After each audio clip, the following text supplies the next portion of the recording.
Look, Robo, what's that poster about? Luna, that's a poster for Python programming language classes. Python programming language? What's that?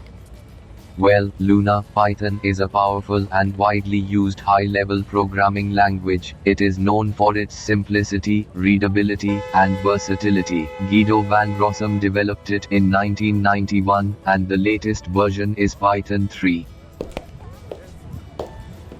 Robo, can you please tell me more about Python? Sure, Luna, let's start with the features of Python. Easy to code. Python is like learning a new language that's super easy. You can start writing simple programs in just a few hours or days. Works everywhere. Whether you use a Windows computer, a Mac, or even a Raspberry Pi, Python works on all of them. It's like a superhero that can run on any computer. Fixing mistakes is easy. When you make mistakes in your code, Python helps you find and fix them quickly. So, you spend more time creating and less time scratching your head. Free and open source.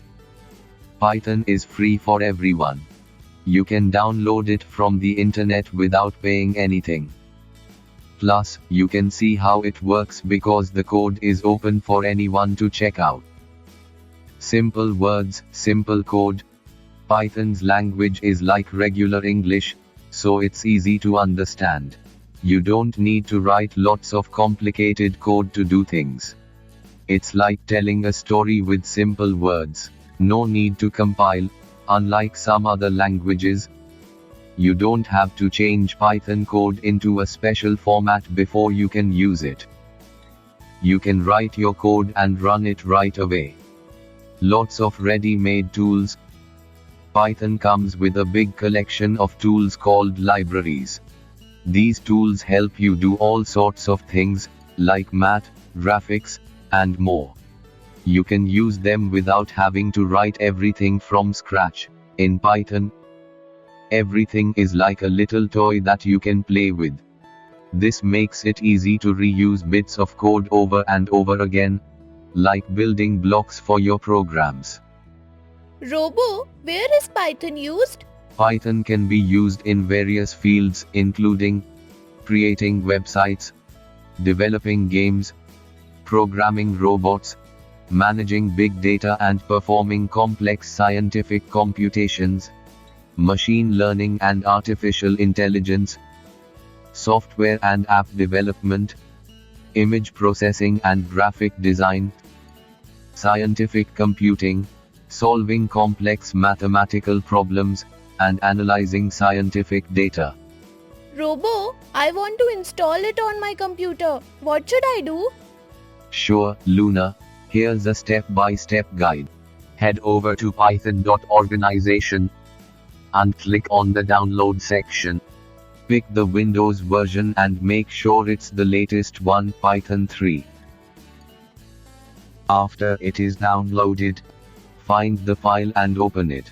Look for the option that says Open Folder and click on it. A window will pop up to set up Python. Just hit the Install Now button to get things rolling. You'll see a progress bar showing how the installation is going. Just hang tight while it does its thing. Once it's finished, Python will give you a screen saying everything's installed and ready to roll.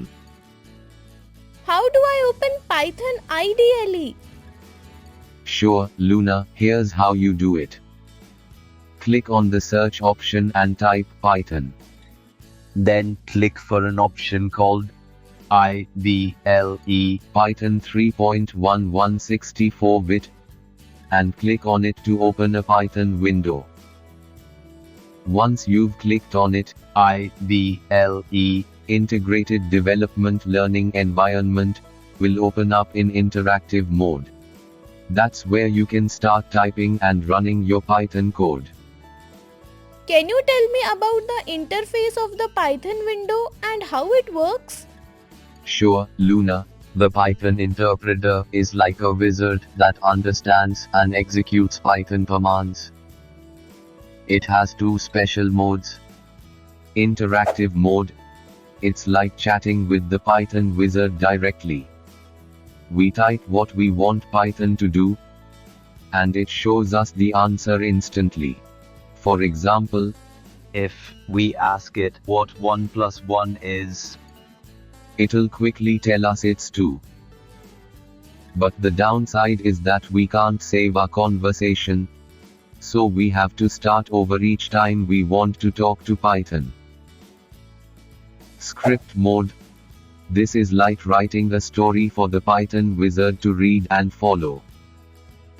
We write our Python story in a file, and then ask the wizard to read it and do what it says. We can save our story for later and even share it with others. Can you explain what keywords and identifiers are in Python? Certainly, Luna, let's break it down. Keywords in Python, these are special words that are reserved for specific tasks within Python. They have predefined meanings and can't be used as names for variables, functions, or any other identifier. Except for none, true, and false. all keywords are written in lowercase. Think of identifiers as names we give to things in Python, like variables or functions. They're user-defined and follow certain rules. Keywords can't be used as identifiers. Identifiers can consist of letters, both uppercase and lowercase, digits, or an underscore. They must start with a letter or an underscore. Identifiers can't start with a digit, but can have digits after the first character. Punctuation or special characters like At, dollar, and percentage are not allowed in identifiers. no spaces are allowed in identifiers. They're case sensitive, So age in lowercase, age in uppercase, age with capital A are all considered different identifiers. Got it. So keywords are like special commands in Python, while identifiers are the names we give to things in our code. exactly, Luna. You are a quick learner. What are variables in Python and why are they important? Variables are like label containers in Python where we can store and manipulate data. Just like how you store your clothes in a closet, in Python we use variables to store values for later use. They're essential because they allow us to work with data dynamically and perform various operations on it. How do we declare and initialize variables in Python? Declaring and initializing a variable in Python is quite straightforward. We assign a value to a variable using the assignment operator equals to. For example, if we write a equals 20, it means we're assigning the value 20 to the variable a. Are there any rules we need to follow when naming variables? Yes, Luna. There are specific rules we must follow when naming variables. We can't use keywords as variable names. Variable names can consist of letters, both uppercase and lowercase, digits, or an underscore. They must start with a letter or an underscore. Variables can't start with a digit, but can have digits after the first character. We cannot use punctuation or special characters like at, dollar, or percentage in variable names. No spaces are allowed in variable names. And remember, variable names are case sensitive, so age in lowercase, age with capital A, and age in uppercase are considered three different variables in Python. Got it. So variables are like containers for storing data, and we need to follow these rules to name them correctly. Exactly, Luna. Following these rules ensures that Python understands our variable names properly and helps us write clean and readable code. How do we interact with users in Python? Can we take input from them? Absolutely, Luna. Python provides functions for both input and output to interact with users. Input. This function allows us to take input from the user. It accepts the value of a variable from the user. We can use it to accept text values as well as numeric values.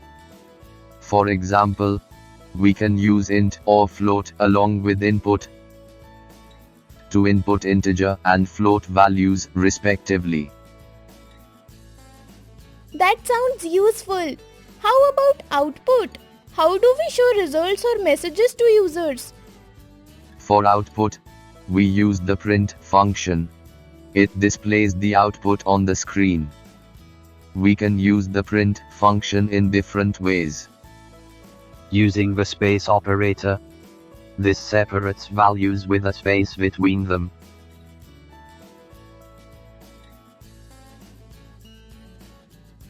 Using tab space, this adds tab spaces between values.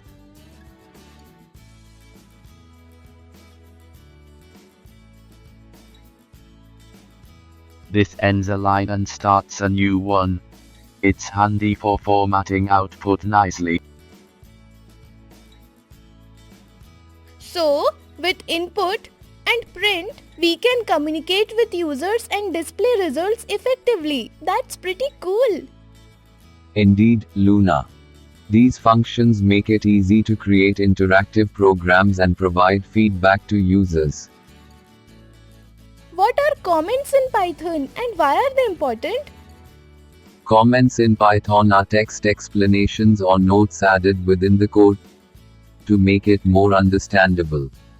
They are like little reminders or explanations for programmers reading the code. Comments can clarify complex parts of the code, provide context, or hide code temporarily. In Python, comments start with the hash symbol. How do we write comments in Python? There are two main types of comments in Python.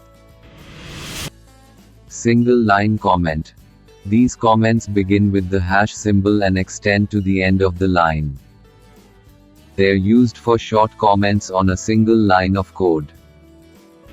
Multiple line comments.